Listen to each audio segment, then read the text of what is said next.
A spreadsheet like this contains a lot of data, and when you look at it, it can be kind of confusing. It'd be nice if we had a way to quickly identify certain things inside of the spreadsheet. And we do. So we have a way to do this called conditional formatting. In this video, we'll take a look at how to do that. So in this case, what I want to do is I want to find students who are either struggling or students who are doing really well. First of all, I'm going to go ahead and select all of the student scores. So I'll select this area right here. Next, I'm going to go over to the Home tab. And on the right-hand side, you'll see something titled Conditional Formatting. From here, if I click on it, I get several different options. And you'll want to go in and check some of these out to see which one works best for you. I like the highlight cells rules. So once here in highlight cell rules, I can decide what I want to do. Is it greater than, less than, between? In this case, I would like to find ones that are equal to 4 because that is the highest score. So I'll click equal then. It gives me 2.5 as a recommendation, but I'm going to change this to 4.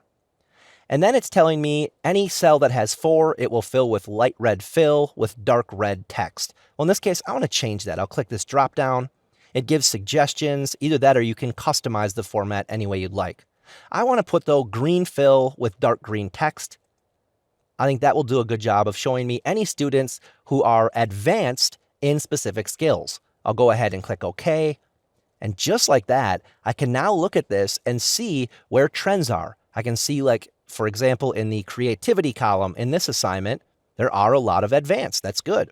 I don't see any at all here in the communications one for the Genius Hour presentations. So you'll be able to kind of look across here and see where students are doing well, and also from assignment to assignment. Now, I also want to see where students are struggling. So in this case, that would be, I'm going to select this, and I want to find anyone who's got a 1 or a 2. So from here, I selected that area. I'll go back to conditional formatting, highlight cells. This time I'm going to put less than, and I am going to put less than 2.5 because that will give me all of the 2s and the 1s, and I'll have those filled with light red, fill with dark red text. I'll click OK, and like that, bam, I can see all of the cells that have either 2s or 1s. So in order to really make things stand out inside of your spreadsheet so it's easier to analyze, I recommend taking advantage of conditional formatting.